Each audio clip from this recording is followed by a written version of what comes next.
Solo Leveling season 2 total 13 episode के साथ खत्म हो चुका है और अब हम इसके आगे की स्टोरी को कंटिन्यू करने वाले हैं। आज की यह वीडियो बहुत ज़्यादा खतरनाक होने वाली है, इसीलिए वीडियो को अंत तक ज़रूर देखना। तो स्टोरी वहीं से शुरू होती है जहां से सीजन 2 खत्म हुआ था। लास्ट एपिसोड में हमने देखा था कि जिनू जेजू आइलैंड रेड में शामिल होता है और एंट किंग बेरू को खत्म करके उसे अपना शैडो सोल्जर बना लेता है और बची हुई एंट्स को हंटर्स और बेरू सहित जिनू के शैडो सोल्जर्स द्वारा कुछ ही दिनों में खत्म कर दिया जाता है। इसके अलावा हमने नेस्ट के अंदर कुछ हंटर्स के सामने दो मोनार्क्स को भी देखा था जो कि शैडो मोनार्क को खोज रहे होते हैं और उनके जाने के बाद हम वहां पर जिनवू के फादर को देखते हैं जो उन मोनार्क्स पर नजर रख रहे होते हैं। सभी एंट्स के खत्म होने के बाद यह रेड कंप्लीट हो चुकी थी। मिशन पूरा होने के कुछ दिनों बाद जो इस रेड में मर चुके थे उनके फ्यूनरल में जिनू सहित कई हंटर्स और नॉर्मल सिविलियंस भी आए हुए होते हैं। जहां कुछ लोग जिनवू की तारीफ कर रहे थे, वहीं कुछ लोग उसे दोषी मान रहे थे कि अगर वह रेड में पहले जाता तो बहुत से लोगों की जान बच सकती थी। लेकिन जिनवू को किसी की बात से फर्क नहीं पड़ता है। इसके अलावा गो गन ही द्वारा जिनवू को खुद का गिल्ड बनाने की परमिशन मिल जाती है और अंत में हमने देखा था कि जिनू को एक बी रैंक गेट का मिशन मिलता है और वो अकेले ही गेट के अंदर चला जाता है। लेकिन अंदर जाने के बाद वो गेट रेड गेट में कन्वर्ट हो जाता है, जिसके बाद जिनवू अपने सभी सोल्जर्स की हेल्प से वहां के मॉन्स्टर्स को खत्म करना स्टार्ट कर देता है। तो चलिए अब आगे की वीडियो को स्टार्ट करते हैं। नेस्ट के अंदर हमने जिन दो मोनार्क्स को देखा था उन्हीं में से एक फ्रॉस्ट मोनार्क शिलाद को हम किसी जगह पर देखते हैं जिसे रूलर्स एक बार फिर चकमा दे चुके हैं। तभी वहां पर एक और मोनार्क योगमुंड आता है जो कि फ्रॉस्ट मोनार्क को रूलर्स की इंफॉर्मेशन देने के लिए आया होता है। योगमुंड शिलाद को बताता है कि रूलर्स ईस्ट में मौजूद यानी कि साउथ कोरिया में लीजिया को फ्री करने वाले हैं। इसके अलावा वो शिलाड को बताता है कि greatest fragment of brilliant light भी वहीं पर है। उन दोनों की बातचीत चल ही रही होती है कि तभी वहां पर जिनू का फादर आ जाता है। वह समझ जाता है कि यह लोग साउथ कोरिया में जाने का प्लान कर रहे हैं। दोनों मॉर्कन्स उसे वीक समझते हैं और उसे इग्नोर करते हुए वहां से जाने लगते हैं। इल्हवान तुरंत उन पर अटैक कर देता है, लेकिन शिलाद उसके अटैक को रोक लेता है जिससे खतरनाक एक्सप्लोजन होता है। दूसरी तरफ हम रेड गेट के अंदर जिनू को देखते हैं जिसके सामने अब उस रेड गेट का बॉस आ चुका होता है। बॉस हैरान था क्योंकि उसके बहुत सारे सोल्जर्स मारे जा चुके थे। गेट का बॉस जिनवू को बोलता है कि अब वह यहां से बचकर नहीं जा सकता है क्योंकि उसके सोल्जर्स चारों तरफ छिपे हुए हैं जो उसे यहीं खत्म कर देंगे। लेकिन बीस्ट हैरान हो जाता है क्योंकि वहां पर कोई नहीं आता है।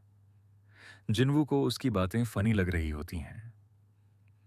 इसके बाद जिनवू अपने सोल्जर्स को बुलाता है जो कि उसके सभी मॉन्स्टर्स को पहले ही खत्म कर चुके थे और यह देखने के बाद वहां के बॉस की पूरी तरह से फट चुकी थी और अब जिनवू की पूरी आर्मी वहां पर आ चुकी थी। जिनवू के ऑर्डर मिलते ही उसके शैडो सोल्जर्स सभी मॉन्स्टर्स को खत्म करने लगते हैं। बॉस जिनवू की तरफ आने लगता है लेकिन बेरू और इग्रिस वहां के बॉस की बैंड बजा देते हैं और अंत में कारगलन ग्रेविटी एक्सेलरेशन का यूज करके उसे बहुत ज्यादा डैमेज करते हुए नीचे गिरा देता है। जिसके बाद जिनवू वहां के बॉस से बोलता है कि अगर वह उसके सवालों के जवाब देगा तो वह उसे बिना दर्द की मौत देगा। लेकिन इससे पहले कि जिनवू कुछ पूछ पाता सिस्टम उसे रोक देता है, जिसके बाद जिनवू ज्यादा कोशिश भी नहीं करता और इस बॉस को खत्म करके इस रेड को कंप्लीट कर देता है। डंजन को कंप्लीट करने के बाद जिनू को रैंडम लूट बॉक्स से एक की मिलती है।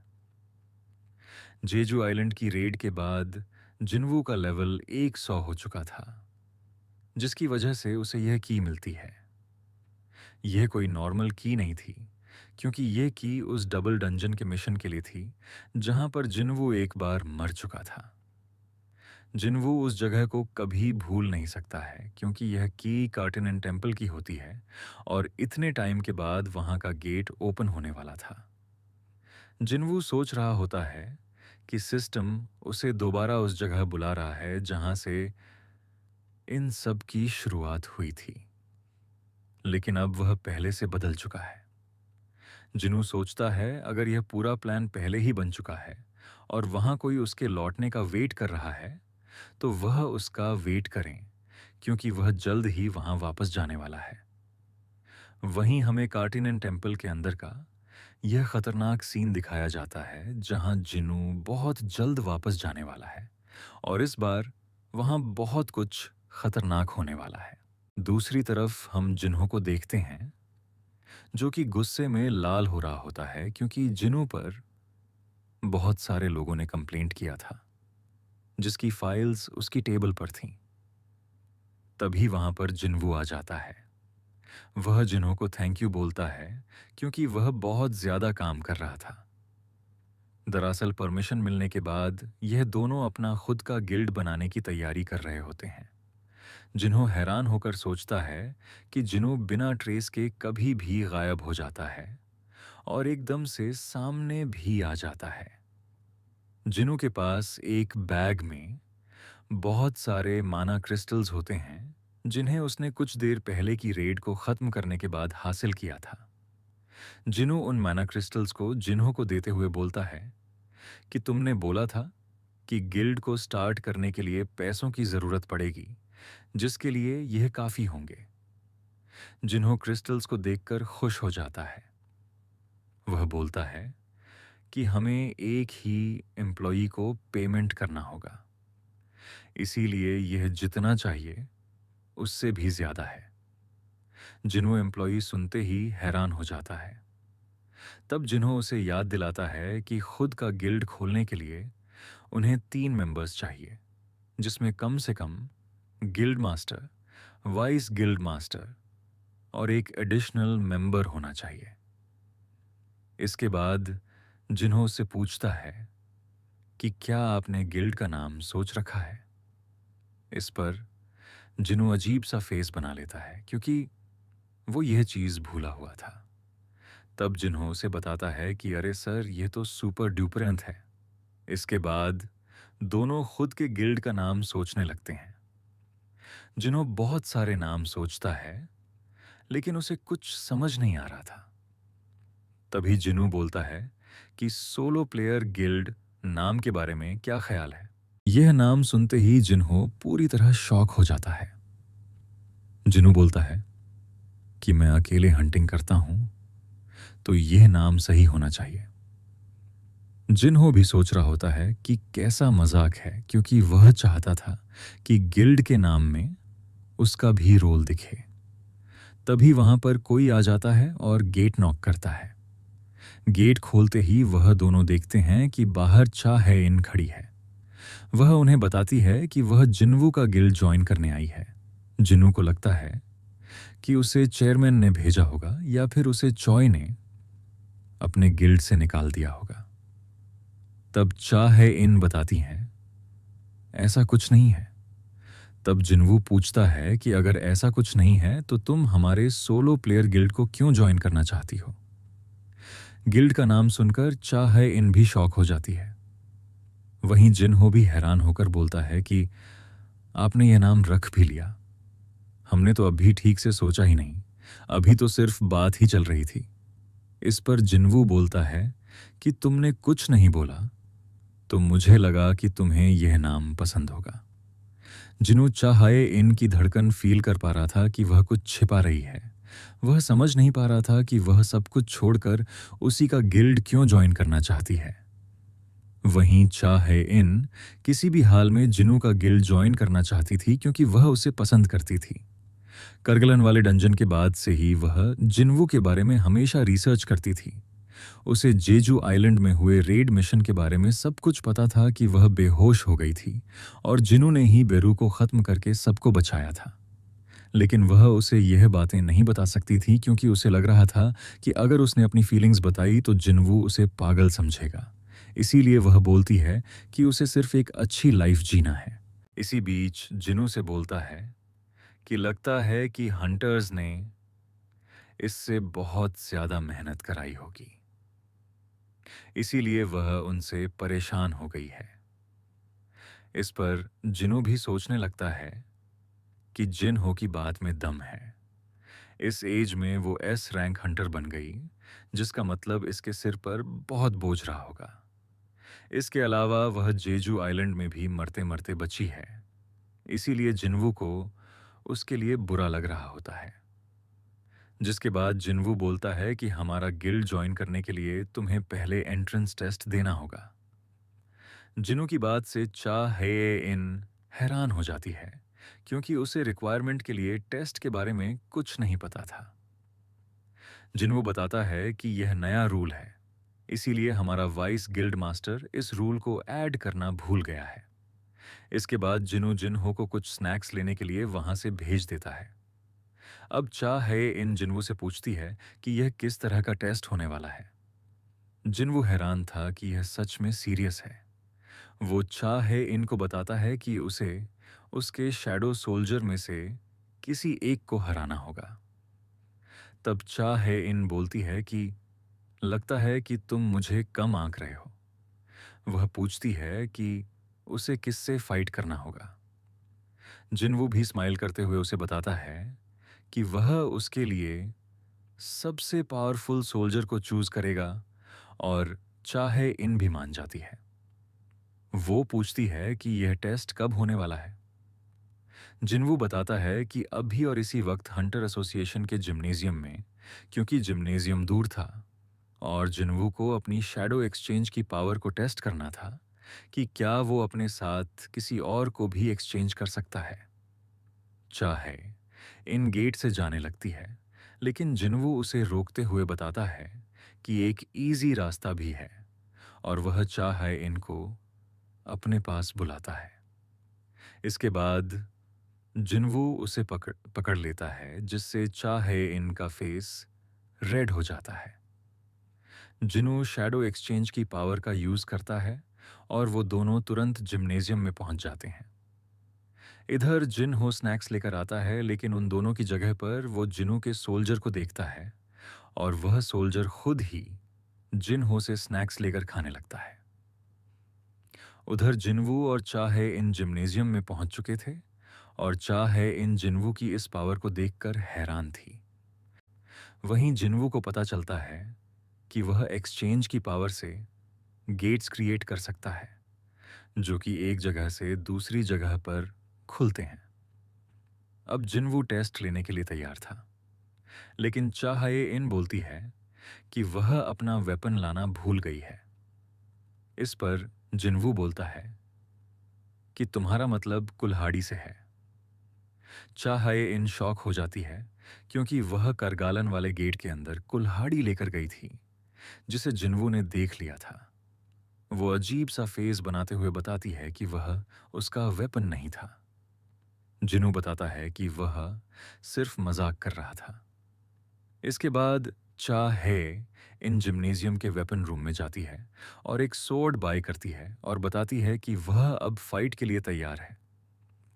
जिसके बाद जिनवू किसी और को नहीं बल्कि आइग्रिस को समन करता है और उसे बताता है कि यह उसके सभी सोल्जर्स में से बेस्ट सोर्डमैन है। इसके बाद चा है इन पूछती है कि विनर कैसे डिसाइड होगा। जिनवू बताता है कि जब तक तुम इसे खत्म नहीं कर देती या फिर हार नहीं मान लेती, तब तक यह फाइट चलती रहेगी। जिनवू सोच रहा होता है कि मैंने उसे बोला था कि सबसे पावरफुल को समन करूंगा, लेकिन बेरू उसके लिए कुछ ज्यादा ही हो जाएगा। जिनवू देखता है कि उसे फर्क नहीं पड़ता है कि वह कौन सा वेपन यूज कर रही है। वह चाहे इनको पीछे मुड़ने के लिए बोलता है और इग्रिस को दूसरी सोर्ड दे देता है। अब दोनों फाइट के लिए तैयार थे, जिसके बाद जिनू उन्हें फाइट स्टार्ट करने का ऑर्डर देता है। चाहे इन इग्रिस को कड़ी टक्कर दे रही होती है। जिनू देखता है कि वह काफ़ी फास्ट है क्योंकि एक नॉर्मल इंसान एग्रिस के केवल टच करने से ही मर सकता है। तभी चेयरमैन को जिम्नेजियम में कुछ एक्टिविटी फील होती है। वह हैरान था क्योंकि आज उसे किसी ने रिजर्व नहीं किया था। वो तुरंत जिम्नेजियम की सीसीटीवी फुटेज मंगवाता है और तब का सीन देखता है जब शैडो एक्सचेंज करके वो दोनों अंदर आए थे और एकदम पास में थे। वो सोच रहा था कि यह कब से साथ में हो गए। तब उसे याद आता है कि चा हे इन उससे जिन्वू के बारे में पूछ रही थी। उन्हें साथ में देखकर वह खुश हो जाता है और जिम्नेजियम के अंदर के सारे सिक्योरिटी कैमरास बंद करवा देता है क्योंकि उसे लगता है कि वह यहाँ कुछ और करने आए थे। जिम्नेजियम में हो रही फाइट के चलते पूरी बिल्डिंग हिल रही थी। यहाँ तक कि चेयरमैन गोगन ही का पूरा रूम हिल रहा था। वो पता नहीं क्या-क्या सोच रहा था कि आजकल के बच्चे भी। उधर चाहे आईजिरिस को डिफीट कर देती है और वह जिन्वू को अपने बेस्ट सोल्जर को समन करने के लिए बोलती है। तब जिनू बताता है कि तुम उससे हर्ट हो सकती हो। तब चाहे बताती है कि मुझे फर्क नहीं पड़ता क्योंकि वैसे भी मुझे उससे दोबारा फाइट करनी है। तब जिन्वू समझ जाता है कि वह बेरू से फाइट करना चाहती है क्योंकि एक बार वह उससे हार चुकी थी। जिसके बाद जिन्वू बेरू को समन करता है और वह चाहेन से पूछता है कि क्या वह सच में इससे फाइट करना चाहती है। जिन्वू जानता है कि भले ही शैडो सोल्जर्स मरने के बाद पहले से वीक हो जाते हैं, लेकिन बेरू को केवल हंटर्स को खत्म करने के लिए बनाया गया था। उसने एक किलिंग वेपन की तरह जन्म लिया था। इसीलिए जिन्वू को डर था कि कहीं वह चाहेन को चोट न पहुंचा दे। अब बेरू जिन्वू से बोलता है, माई किंग, मुझे इस इंसान के साथ क्या करना है। जिन्वू उसे बताता है कि तुम्हें उसे हराना है, पर ध्यान रखना कि गलती से भी वह डैमेज ना हो। बेरू मान जाता है और चीखने लगता है। उसके ऑरा को देखकर चाहेन डर जाती है कि जिनू इससे फाइट कर चुका है। इसके बाद बेरू फाइट के लिए तैयार हो जाता है और अपने नाखून बढ़ा लेता है। लेकिन जिनू उससे बोलता है कि उसे अंदर करो। अगर उसे एक खरोंच भी आई तो तुम्हारा जीना हराम कर दूंगा। ये सुनते ही बेरू की डियज जाती है और वह नॉर्मल हो जाता है और अपने पंजे अंदर कर लेता है। इस बार चाहेन पहले अटैक करती है, लेकिन उसके कुछ भी करने से पहले बेरू उसके पीछे पहुंच जाता है जिससे चाहेन के फेस में पसीने आ जाते हैं क्योंकि बेरू ने उसके साथ पहली बार भी यही किया था। चाहे इन ये बोलते हुए वापस अटैक करती है कि सेम ट्रिक उसके लिए वर्क नहीं करेगी। वहीं बेरू सोच रहा होता है कि मालिक ने मुझे बिना डैमेज किए हराने को बोला है। इसीलिए वह सोचता है कि उसे केवल अपनी पावर दिखाना है, जिसके बाद वह खुद ही हार मान लेगी। लेकिन चाहे इन उस पर लगातार अटैक करती है और बेरू बिना अटैक किए उसके सभी अटैक्स को डॉज कर लेता है। इसके बाद बेरू चीखता है और उसकी केवल चीख से ही चाहे इन पीछे उड़ जाती है, जिससे जिनू को लगता है कि चाहे इन हार मान जाएगी, लेकिन वो हार नहीं मानती है। इसीलिए जिन्वू पूरी तरह से हैरान था कि यह जानने के बाद भी कि बेरू उससे बहुत ज्यादा पावरफुल है, फिर भी वह फाइट कर रही है। जिन्वू जानता है कि बेरू सबसे अलग है। भले ही वह सोच समझ सकता है, लेकिन वह एक किलिंग मशीन है और अब तक बेरू उसे खत्म करने के लिए खुद को रोके हुए है। लेकिन जिन्वू यह भी जानता है कि चाहे इनके पास भी फाइट करने के लिए अपने खुद के रीजंस हैं। अब बेरू को धीरे धीरे गुस्सा आ रहा था क्योंकि उसकी डिक्शनरी में होल्ड बैक करने का सिस्टम नहीं था। उसके हिसाब से सामने वाला या तो उसका शिकार होगा या फिर शिकारी। इसीलिए बेरू को चिढ़ होने लगी थी और अब वह भी अटैक करना स्टार्ट कर देता है। लेकिन इसके बाद चाहे इन सोर्ड ऑफ लाइट स्किल का यूज करती है, जिसमें उसका बहुत ज्यादा माना खर्च होता है और अभी इसे वो केवल एक ही बार यूज कर सकती है। लेकिन उसकी यह स्किल बहुत ज्यादा पावरफुल थी। वो अब बेरू पर खतरनाक तरीके से अटैक करना स्टार्ट कर देती है, जिसे देखकर जिनवू भी हैरान हो जाता है। लेकिन इस मोमेंट पर बेरू के माइंड में एक कमांड चलने लगती है, और यह वो कमांड थी जिसे एंट क्वीन ने उसके जन्म के टाइम पर दिया था। और कोई भी चीज़ उसे यह कमांड भूलने नहीं देगी, क्योंकि यह उसकी इंस्टिंक्ट के अंदर था। और कमांड यह था कि अपने दुश्मन को ख़त्म कर दो, और इस टाइम पर चाहे इन उसकी दुश्मन थी। बेरू के माइंड में क्वीन का कमांड आते ही वह अपनी फुल पावर में आ जाता है। वो अब चाहे इनको ख़त्म करने वाला था। जिनवू चिल्लाकर उसे रोकने की कोशिश करता है, लेकिन वह फिर भी नहीं रुकता है। बेरू उसे मारने ही वाला था, लेकिन तभी जिनवू तुरंत उसका हाथ पकड़ लेता है। जिनवू उस पर गुस्साते हुए बोलता है कि मैंने तुम्हें रुकने के लिए बोला था। वो चाहे इनसे पूछता है कि वह ठीक है कि नहीं। उधर बेरू अपने सिर के साथ पूरी बॉडी को जमीन में रखकर जिनवू से माफी मांगता है कि प्लीज मुझ पर दया दिखाइए, जिस पर जिनवू अजीब सा फेस बना लेता है।